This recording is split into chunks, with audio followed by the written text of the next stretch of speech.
Hello everybody, welcome back to another video. Sorry for the absence lately. I just haven't been driving on iRacing that much, but I wanted to participate in IMSA for this season as we have the new cars, the Porsche 963 and the Acura ARX 06, I think is what it's called. But yeah, we're here at the Indy Road course, and this is my first experience with top split in the IMSA series. Normally I run around the 2K, 2.5K range, and this was a 3K lobby, so this is obviously a big step for me, and you're going to see that throughout this race. By no means am I going to be fighting for a win today, so I wanted to kind of make a video talking about what it's like to be someone running at the back and learning through this, because I'm sure a lot of people can relate to that. Not everyone that drives on iRacing is a top split driver, and I certainly am not at the moment either. I have goals to be there, but obviously that's a long ways away, and things like that take practice. As we have an incident coming out of the chicane, not sure what happened there, but two cars being taken out to the left, so we're going to gain 2 positions out of that. Starting in last place during this race, and we've made our way up to P11 at the moment, I believe. So yeah, let me talk about a little bit what my strategy was for this race, and kind of how my mentality has changed on iRacing. So yeah, I mean, my mentality has definitely changed in the sense that I'm not caring about results as much as I used to, and I'm just trying to understand how to drive every type of car faster. And I've just been watching a lot of YouTube videos and studying a lot on how to get faster when it comes to racing, how to operate the brake pedal, the throttle properly. And one tip that I've learned recently was that holding the brake into corners allows the rear to kind of swing because you're pitching the nose down to the car. So that's really honestly what I was trying to do during this race. Was I was trying to understand how to operate the brake pedal in these GTP cars in a way that I could pitch the nose down and let the rear swing. So you can see right here me doing that with the brake trace there. I was actually holding it into the corner, allowing the rear to swing around. And I noticed that by doing this, I actually was gaining lap times by, I don't know, maybe over a second of what I normally would do. And I was quite surprised by that. So this race was mostly me trying to learn how to use that skill during a race while also being in the top split, right? There's a lot of good drivers in here, so I figured this was a great time to learn how to drive with really high quality drivers. So again, moving on from the point of me just trying to get better as a driver and, you know, not worrying so much about results, I guess what I was trying to do this race is I was just trying to get more comfortable with being in a race. I think that's something that I really struggle with, is that the way that I drive during a practice session or during a training session was completely different from the way that I drive during a race, in the sense that, you know, by watching this past year's IndyCar season, if any of you were paying attention to that, Scott Dixon is one of the best drivers I've ever seen. And he's so good because he's not pushing the car 110% every lap during a race. He's so good at managing the car during a race. That's all it is. That's as simple as it gets right there. And so that's how I've tried to mold my driving style. Is I used to drive as fast as you possibly can, right? A lot of iRacing races are sprint races, so you want to just get stuff done quick. But everybody else, for the most part, I would say 75% of the field tends to drive like that. So what ends up happening in iRacing is a lot of people crash out because of that mentality. So I've switched my mentality, and I'm driving with a more realistic approach, which is good. And that is that I'm letting the race play out. Most of the time in the higher ranked stuff in iRacing, these races are marathons and they're not sprints. So they're long duration races, usually over 45 minutes. And so not everything is going to be won in the first corner, as there was a little bit of a mistake there. If you watch that back, I'm going to blame that one on me. That was just poor judgment, and I should not have gone for that lunge there. But yeah, these iRacing races, just like most real life races are usually 45 minutes to an hour, maybe an hour and a half. And so not everything is won in the first corner. So I would highly recommend that if you do drive like that, maybe consider changing the way that you approach this stuff, because I don't think trying to win a race in the first corner is necessarily how you end up getting the best result or becoming a good driver. I think it's more about how you build the race over time and how you manage certain parts of a race. Like right now, obviously I'm in heavy GT3 traffic. There's some people that have made their pit stops or are starting their pit stops right now. And so I knew that this was an important time for me to push fast, because this is going to be my in lap, and then on my out lap I'm going to need to push a little bit as well to get the tires up to temperature. So since all these people started boxing, I decided, all right, it's probably time that I come in, so I'm going to follow the leader strategy here.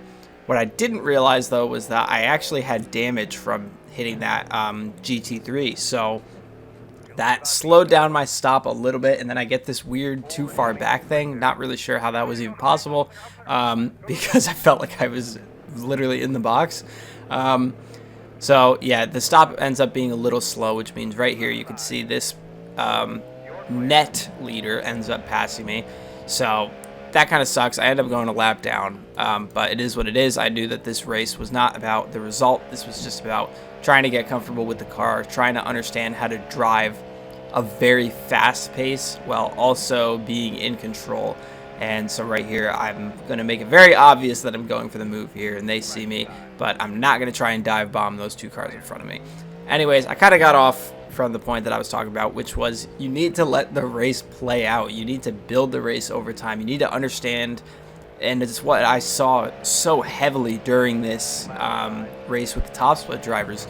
You need to understand when to push, and then you also need to know when is the time to save your tires and save your fuel. Because if you just push 110%, or like you overfuel the car and you just go for it right from the start, not only are you going to be so much heavier than everybody, but by the time you reach that end of the stint, the tires just they fall off like a cliff.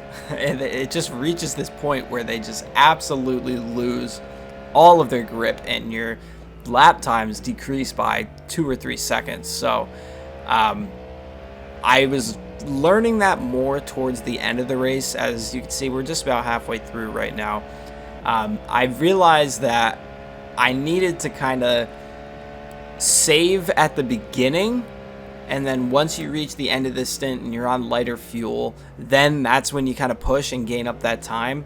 And then on the out lap, that's when you go for it, because you need to make up that gap after the pit stop and avoid the overcut. So or avoid getting undercut by somebody, or vice versa. It just depends on whatever your strategy is for that race. I believe we were going for the undercut on these guys, because I was just following the leader strategy. Whatever he did, he boxed at around 16-17 minutes, which is pretty early. And as you can see, we had this moment with a GT3 in front of here. He ended up losing the car, and I didn't really know where to go. Luckily, we got out of that one. But yeah, I'd like to hear you guys' thoughts on that. What you think of how I've changed my driving. I am not afraid to admit I also am really trying to work on not getting as frustrated as I used to, because I definitely, in the moment, when I'm driving, I tend to get very, very heated, just because of the fact that I hold myself to such high standards when it comes to racing. Because for those of you who don't know, iRacing is not the first sim that I ever used. I have thousands and thousands of hours on other simulators, so by the time I came into iRacing, I already knew how to sim race pretty well at that point. But obviously iRacing has a long and pretty steep learning curve, so I had to adjust to that. But basically, I was within the 2K range, I would say, within the first couple months of driving iRacing, in the sense of maybe after the second or third month, I was already up to maybe 2.1, 2.2K. So I knew that I was going to be a good driver. The problem with that is that what ends up happening with iRacing is since it knows that I know how to drive pretty well, it usually always puts me in top split or high split lobbies, regardless of my iRating, just because of the times that I do. So it's really hard for me to kind of break out of this 2.3, 2.4K barrier because of that. Because I don't end up getting put in 2K lobbies. I usually am always the lowest rated person in a very high split lobby. So I'm kind of at this this barrier where I can't gain iRating because of that. Because to be honest with you, personally, I totally understand. I should not be driving in this lobby. These guys are so fast. Some of these people in this lobby were like next level.